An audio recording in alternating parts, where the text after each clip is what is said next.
السلام علیکم.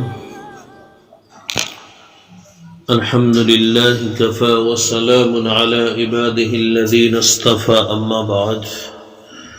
فاعوذ باللہ من الشیطان الرجیم.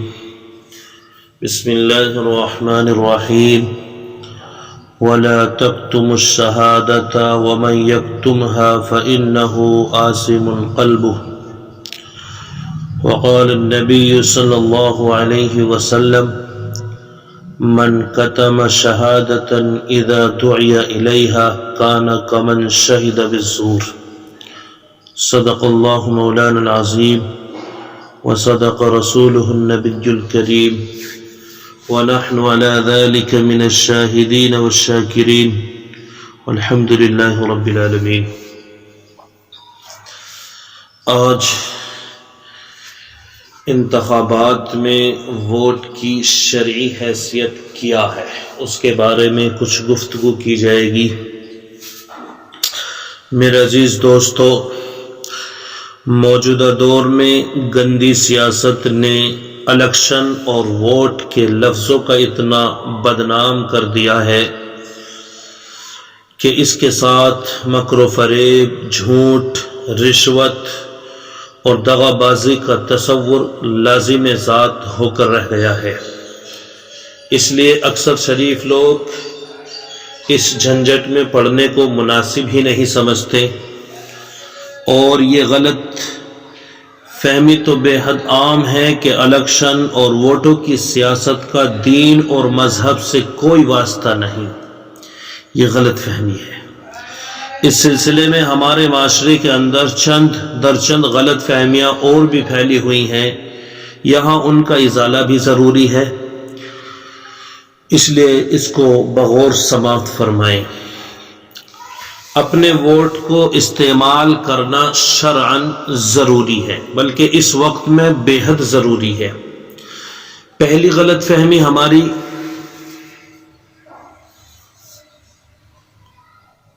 جو سیدھے سادے لوگوں میں اپنی طبعی شرافت کی وجہ سے پیدا ہوئی ہے، اس کا منشا اتنا برا نہیں، لیکن نتائج اور اس کا انجام بہت برا ہے. وہ غلط فہمی یہ ہے کہ آج کی سیاست مکر و فریب کا دوسرا نام بن چکی ہے. اس لیے شریف آدمیوں کو نہ سیاست میں کوئی حصہ لینا چاہیے، نہ الیکشن میں کھڑا ہونا چاہیے، اور نہ ووٹ ڈالنے کے خرقشے میں پڑنا چاہیے. یہ غلط فہمی ہے. خواہ کتنی نیک نیت کے ساتھ پیدا ہوئی ہو، لیکن بہرحال غلط اور ملک و ملت کے لیے یہ سخت مضر اور نقصان دہ ہے. ماضی میں ہماری سیاست بلا شبہ مفاد پرست لوگوں کے ہاتھوں میں گندگی کا ایک تالاب بن چکی ہے، لیکن جب تک کچھ صاف ستھرے لوگ اسے پاک کرنے کے لیے آگے نہیں بڑھیں گے، اس گندگی میں اضافہ ہی ہوتا چلا جائے گا، اور پھر ایک نہ ایک دن یہ نجاست خود ان کے گھروں تک پہنچ کر رہے گی. لہذا عقل مندی اور شرافت کا تقاضا یہ نہیں ہے کہ سیاست کی اس گندگی کو دور دور سے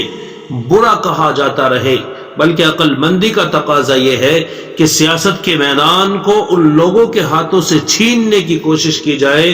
جو مسلسل اسے گندا کر رہے ہیں. حضرت ابوبکر صدیق رضی اللہ تعالی عنہ سے روایت ہے کہ سرکار دو عالم صلی اللہ علیہ وسلم نے ارشاد فرمایا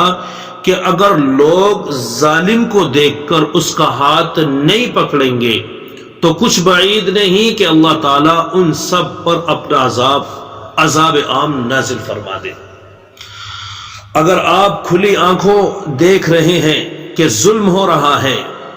اور انتخابات میں سرگرم حصہ لے کر اس ظلم کو کسی نہ کسی درجے میں مٹانا آپ کی قدرت میں ہے، تو اس حدیث کی روح سے یہ آپ کا فرض ہے، یہ آپ کو اوپر ضروری ہے کہ خاموش بیٹھنے کے بجائے ظالم کا ہاتھ پکڑ کر اس ظلم کو روکنے کی مقدور بھر کوشش کریں. میرے عزیزو، بہت سے دیندار لوگ سمجھتے ہیں کہ اگر ہم اپنا ووٹ استعمال نہیں کریں گے تو اس سے کیا نقصان ہوگا، لیکن سنیے سرکار دو عالم صلی اللہ علیہ وسلم کیا ارشاد فرماتے ہیں حضرت سہل بن حنیف رضی اللہ تعالیٰ عنہ سے مسند احمد میں روایت ہے کہ حضور صلی اللہ علیہ وسلم نے ارشاد فرمایا کہ جس شخص کے سامنے کسی مومن کو ذلیل کیا جا رہا ہو اور وہ اس کی مدد کرنے پر قدرت رکھنے کے باوجود مدد نہ کرے تو اللہ تعالیٰ اسے قیامت کے میدان میں برسر عالم رسوا کرے گا۔ ووٹ نہ دینا یہ حرام ہے۔ شرعی نقطہ نظر سے ووٹ کی حیثیت شہادت اور گواہی کی سی ہے، اور جس طرح جھوٹی گواہی دینا حرام اور ناجائز ہے، اسی طرح ضرورت کے موقع پر شہادت اور گواہی کو چھپانا بھی حرام ہے۔ قرآن کریم کا ارشاد ہے وَلَا تَكْتُمُ الشَّهَادَةَ وَمَن يَكْتُمْهَا فَإِنَّهُ آثِمٌ قَلْبُهُ، اور تم گواہی کو نہ چھپاؤ، اور جو شخص گواہی کو چھپائے اس کا دل گنہگار ہے۔ اور حضرت ابو موسیٰ اشعری رضی اللہ تعالیٰ عنہ سے ایک روایت ہے کہ حضور صلی اللہ علیہ وسلم نے ارشاد فرمایا جس کسی کو شہادت کے لیے بلایا جائے پھر وہ اسے چھپائے تو وہ ایسا ہے جیسے جھوٹی گواہی دینے والا ہے۔ بلکہ گواہی دینے کے لیے تو اسلام نے اس بات کو پسند کیا ہے کہ کسی کے مطالبہ کرنے سے پہلے ہی انسان اپنا فریضہ ادا کر دے اور اس میں کسی کی دعوت یا ترغیب کا انتظار بھی نہ کرے۔ اور حضرت زید بن خالد رضی اللہ تعالی عنہ روایت کرتے ہیں کہ حضور صلی اللہ علیہ وسلم نے ارشاد فرمایا الا اخبرکم بخیر الشہداء الذی یأتی بشہادته قبل ان یسألها، کیا میں تمہیں نہ بتاؤں کہ بہترین گواہ کون ہے؟ وہ شخص ہے جو اپنی گواہی کسی مطالبہ کرنے سے پہلے ہی ادا کر دے۔ اس لیے میرے عزیزو، ووٹ بھی بلا شبہ ایک شہادت ہے، ایک گواہی ہے۔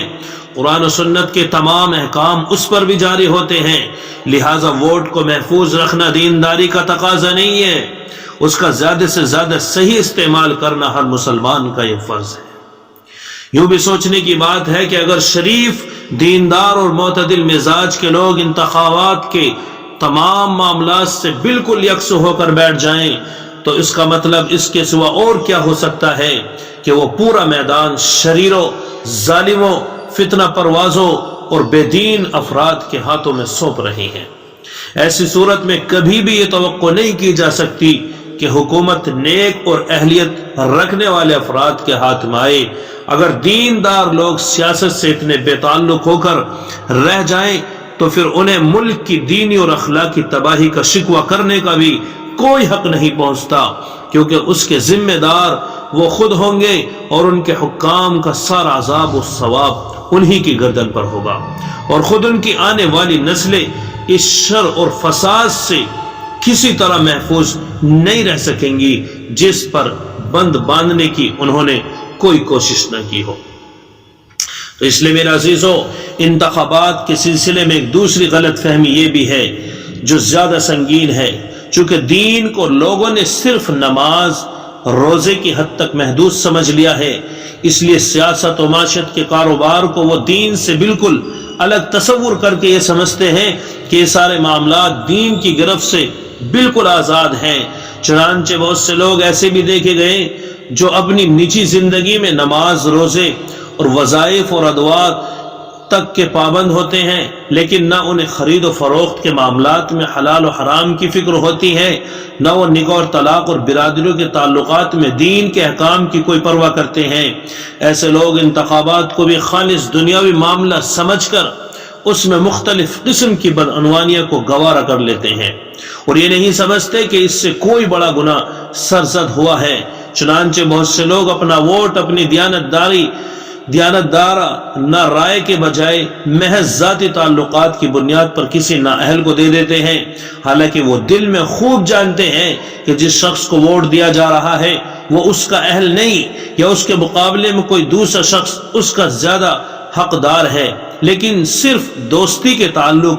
برادری کے رشتے یا ظاہری لحاظ و مروت سے متاثر ہو کر وہ اپنے ووٹ کو غلط جگہ استعمال کر لیتے ہیں،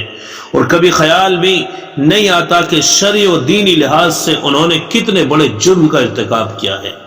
میرے عزیزو، جیسا کہ اوپر عرض کیا جا چکا ہے کہ ووٹ ایک شہادت ہے، اور شہادت کے بارے میں قرآن کریم کا ارشاد ہے وَإِذَا قُلْتُمْ فَعْدِلُوا وَلَوْ كَانَ ذَا قُرْبَى، اور جب کوئی بات کہو تو انصاف کرو، خواہ وہ شخص جس کے خلاف بات کہی جا رہی ہو وہ تمہارا اقرب یعنی رشتہ دار ہی کیوں نہ ہو۔ لہٰذا جب کسی شخص کے بارے میں ضمیر اور دیانت کا فیصلہ یہ ہو کہ جس شخص کو ووٹ دے رہے ہو وہ ووٹ کا مستحق نہیں ہے یا کوئی دوسرا شخص اس کے مقابلے میں زیادہ اہلیت ہے، تو اس وقت محض ذاتی تعلقات کی بنا پر اسے ووٹ دے دینا یہ جھوٹی گواہی کے ذیل میں آتا ہے۔ اور قرآن کریم میں جھوٹی گواہی کی مذمت اتنی شدید اور شدت کے ساتھ کی گئی ہے کہ اسے بت پرستی کے ساتھ ذکر فرمایا گیا۔ اللہ تبارک و تعالیٰ کا ارشاد ہے فَاجْتَنِبُوا الرِّجْسَ مِنَ الْأَوْثَانِ وَاجْتَنِبُوا قَوْلَ الزُّورِ، پس تم پرہیز کرو بتوں کی نجاست سے اور پرہیز کرو جھوٹی بات کے کہنے سے۔ اور حدیث شریف میں سرکار دو عالم صلی اللہ علیہ وسلم نے متعدد مواقع پر جھوٹی گواہی کو اکبر الکبائر یعنی بڑے گناہوں میں شمار کر کے اس پر سخت وعید ارشاد فرمائی ہے۔ اس لیے میرے عزیزو، حضرت ابوبکر صدیق رضی اللہ تعالیٰ عنہ فرماتے ہیں کہ ایک مرتبہ حضور صلی اللہ علیہ وسلم نے فرمایا کیا میں اکبر الکبائر یعنی بڑے گناہ نہ بتاؤں؟ اللہ کے ساتھ کسی کو شریک ٹھہرانا یہ بھی بڑا گناہ ہے، والدین کی نافرمانی کرنا یہ بھی بڑا گناہ ہے، اور خوب اچھی طرح سنو جھوٹی گواہی جھوٹی بات۔ حضرت ابوبکر صدیق رضی اللہ تعالیٰ عنہ فرماتے ہیں کہ حضور صلی اللہ علیہ وسلم تکیہ لگائے ہوئے بیٹھے تھے، جب جھوٹی گواہی کا ذکر آیا تو اٹھ کر بیٹھ گئے اور جھوٹی گواہی کا لفظ بار بار ارشاد فرماتے رہے۔ یہ وعیدیں تو صرف ووٹ کے اس غلط استعمال پر صادق آتی ہے جو محض ذاتی تعلقات کی بنیاد پر دیا گیا ہو، اور روپے اور پیسے لے کر کسی نااہل کو ووٹ دینے میں جھوٹی گواہی کے علاوہ رشوت کا بھی عظیم گناہ ہے۔ لہذا ووٹ ڈالنے کا مسئلے کو ہرگز یوں نہ سمجھا جائے کہ یہ خالص دنیاوی مسئلہ ہے اور دین سے اس کا کوئی تعلق نہیں۔ یقین رکھیے کہ آخرت میں ایک ایک شخص کو اللہ کے سامنے کھڑا ہونا ہے اور اپنے دوسرے اعمال کے ساتھ اس عمل کا بھی جواب دینا ہے کہ اس نے اپنی اس شہادت کے استعمال کس حد تک دیانتداری کے ساتھ کیا ہے۔ اور نااہل کو ووٹ دینا یہ شدید تر گناہ ہے۔ بعض حضرات یہ بھی سوچتے ہیں کہ اگر نااہل کو ووٹ دینا گناہ ہے تو ہم کون سے پاک باز ہیں، ہم بھی تو گنہگار ہیں، ہم بھی صبح سے لے کر شام تک بے شمار گناہوں میں ملوث رہتے ہیں۔ اگر اپنے گناہوں کی طویل فہرست میں اور ایک گناہ کا اضافہ ہو جائے تو کیا حرج ہے؟ لیکن خوب سمجھ لیجئے یہ نفس و شیطان کا سب سے بڑا دھوکہ ہے۔ اول تو انسان اگر گناہ کے ارتکاب کے وقت یہی سوچا کرے تو وہ کبھی کسی گناہ سے بچ نہیں سکتا۔ اگر کوئی شخص تھوڑی سی گندگی میں ملوث ہو جائے تو اس کو اس سے پاک ہونے کی فکر کرنی چاہیے، نہ کہ وہ غلاظت کے کسی تالاب میں چھلانگ لگا دے۔ اور دوسری بات یہ ہے کہ گناہ کی نوعیتوں میں بھی بڑا فرق ہے۔ جن گناہوں کے نتائج پوری قوم کو بھگتنے پڑے ان کا معاملہ پرائیویٹ گناہوں کے مقابلے میں زیادہ سخت ہے۔ انفرادی نوعیت کے جرائم خواہ اپنی ذات میں کتنے ہی گھناؤنے اور شدید ہوں لیکن ان کے اثرات دو چار افراد سے آگے نہیں بڑھتے، اس لیے ان کی تلافی بھی عموماً اختیار میں ہوتی ہے۔ ان سے توبہ استغفار کر لینا بھی آسان ہے اور ان کے معاف ہو جانے کی امید بھی ہر وقت کی جا سکتی ہے، اور اس کے برخلاف جس گناہ کا برا نتیجہ پورے ملک اور پوری قوم نے بھگتنا ہو اس کی تلافی کی کوئی صورت نہیں۔ یہ تیر کمان سے نکلنے کے بعد واپس نہیں آ سکتا، اس لیے اگر کسی وقت انسان اس بدعملی سے آئندہ کے لیے توبہ کر لے تو کم از کم ماضی کے جرم سے عہد برا ہونا بہت مشکل ہے اور اس کے عذاب سے رہائی کی امید بہت کم ہے۔ اس حیثیت سے یہ گناہ چوری، ڈاکہ، زناکاری اور دوسرے تمام گناہوں سے شدید تر ہے اور اسے دوسرے جرائم پر، دوسرے جرم پر قیاس نہیں کیا جا سکتا۔ یہ درست ہے کہ ہم صبح شام 20 گناہوں کا ارتکاب کرتے ہیں، مگر یہ سب گناہ ایسے ہیں کہ اللہ تعالیٰ کسی وقت توبہ کی توفیق بخشے تو معاف بھی ہو سکتے ہیں اور ان کی تلافی بھی کی جا سکتی ہے، لیکن اس کا مطلب یہ ہرگز نہیں کہ ہم اپنی گردن ایک ایسے گناہ میں بھی پھنسا لیں جس کی تلافی ناممکن اور جس کی معافی بہت مشکل ہے۔ بعض لوگ یہ سوچتے ہیں کہ لاکھوں ووٹوں کے مقابلے میں ایک شخص کے ووٹ کا کیا حیثیت، اگر وہ غلط استعمال بھی ہو جائے تو ملک و قوم کے مستقبل پر کیا اثر انداز ہو سکتا ہے۔ لیکن خوب سمجھ لیجئے، اول تو اگر ہر شخص ووٹ ڈالتے وقت یہی سوچنے لگے تو ظاہر ہے کہ پوری آبادی میں کوئی ایک ووٹ بھی صحیح استعمال نہیں ہو سکے گا۔ پھر دوسری بات یہ ہے کہ ووٹوں کی کتنی گنتی کا جو نظام ہمارے یہاں رائج ہے، اس میں صرف ایک ان پڑھ جاہل شخص کا ووٹ بھی ملک و ملت کے لیے فیصلہ کن ہو سکتا ہے۔ اگر ایک بے دین اور بد عقیدہ اور بد کردار امیدوار کے بیلٹ باکس میں صرف ایک ووٹ دوسرے سے زیادہ چلا جائے تو وہ کامیاب ہو کر پوری قوم پر مسلط ہو جائے گا۔ اس طرح بعض اوقات صرف ایک جاہل اور ان پڑھ انسان کی معمولی سی غفلت، بھول چوک یا بددیانتی بھی پورے ملک کو تباہ کر سکتی ہے۔ اس لیے مروجہ نظام میں ایک ایک ووٹ قیمتی ہے اور یہ ہر فرد کا شرعی، اخلاقی، قومی اور ملی فریضہ ہے کہ وہ اپنے ووٹ کو اتنے ہی توجہ اور اہمیت کے ساتھ استعمال کرے جس کا وہ کیا ہے، فی الواقع مستحق ہے۔ بہرحال ووٹ ایک بہت ہمارے لیے طاقت ہے، ہمیں اسے سوچ سمجھ کر استعمال کرنا چاہیے تاکہ کسی قوم کا، کسی کو اس کا نقصان نہ ہو اور کسی کو کیا ہے، کسی کو پر ظلم نہ کیا جا سکے۔ خلاصہ یہ ہے کہ انتخاب میں ووٹ کی شرعی حیثیت کم از کم ایک شہادت کی ہے، جس کا چھپانا بھی حرام ہے، اس میں جھوٹ بولنا بھی حرام ہے، اس پر کوئی معاوضہ لینا بھی حرام ہے، اس میں محض ایک سیاسی ہار جیت اور دنیا کا کھیل سمجھنا بڑی بھاری غلطی ہے۔ آپ جس امیدوار کو ووٹ دیتے ہیں، شرعاً آپ اس کی گواہی دیتے ہیں کہ یہ شخص اپنے نظریے، اپنے علم و عمل اور دیانتداری کی روح سے اس کام کا اہل اور دوسرے امیدواروں سے بہتر ہے، اور جس کام کے لیے انتخابات ہو رہے ہیں اس حقیقت کو سامنے رکھیں تو اس سے مندرجہ ذیل نتائج برآمد ہوتے ہیں۔ سب سے پہلا نمبر 1، آپ کے ووٹ اور شہادت کے ذریعے جو نمائندہ کسی اسمبلی میں پہنچے گا، وہ اس سلسلے میں جتنے اچھے یا برے اقدامات کرے گا ان کی ذمہ داری آپ پر بھی عائد ہوگی، آپ بھی اس کے ثواب یا عذاب میں شریک ہوں گے کیونکہ آپ نے اس کو جتایا ہے۔ نمبر 2، اس معاملے میں یہ بات خاص طور پر یاد رکھنے کی ہے کہ شخصی معاملات میں کوئی غلطی بھی ہو جائے تو اس کا اثر بھی شخصی اور ایک آدمی تک یا 2 آدمی تک محدود ہوتا ہے، اور ثواب عذاب میں بھی محدود، اور قومی اور ملکی اور معاملات سے پوری قوم متاثر ہوتی ہے۔ اس کا ادنا سا نقصان بھی بعض اوقات پوری قوم کی تباہی کا سبب بن جاتا ہے، اس لیے اس کا ثواب اور عذاب بھی بہت بڑا ہے۔ تیسری چیز، سچی شہادت کا چھپانا ضروع قرآن حرام ہے، اس لیے آپ کے حلقے انتخابات میں اگر کوئی صحیح نظریے کا حامل و دیانتدار نمائندہ کھڑا ہو تو اس کو ووٹ دینے میں کوتاہی کرنا گناہ کبیرہ ہے۔ نمبر 4، جو امیدوار نظام اسلامی کے خلاف کوئی نظریہ رکھتا ہے اس کو ووٹ دینا ایک جھوٹی شہادت اور گناہ کبیرہ ہے۔ اور نمبر 5، ووٹ کو پیسوں کے معاوضے میں دینا یہ بدترین قسم کی رشوت ہے اور چند ٹکوں کی خاطر اسلام اور ملک سے بغاوت ہے، اور دوسروں کی دنیا سنوارنے کے لیے اپنا دین قربان کر دینا کتنے ہی مال و دولت کے بدلے میں ہو، کوئی دانش مندی نہیں ہو سکتی۔ رسول اللہ صلی اللہ علیہ وسلم نے فرمایا کہ وہ شخص سب سے زیادہ خسارے میں ہے جو دوسرے کی دنیا کے لیے اپنا دین کیا ہے، بیچ ڈال دیتا ہے۔ اس لیے میرے عزیزوں، اپنے آپ کو سمجھو اور اپنے آپ کو سوچو۔ اور میں آپ کو ایک اور بات بتاتا چلوں، جس حلقے میں کوئی بھی امیدوار قابل اور نیک معلوم ہو اسے ووٹ دینے سے گریز کرنا بھی شرعاً کیا ہے، جرم ہے، اور پوری قوم و ملت پر ظلم کے مترادف ہے۔ اور ایک بات یہ ہے، اگر کسی حلقے میں کوئی بھی امیدوار صحیح معنی میں قابل اور دیانتدار معلوم ہی نہ ہوتا ہو، اب یہاں پر انسان کیا کرے، مگر ان میں سے کوئی ایک صلاحیت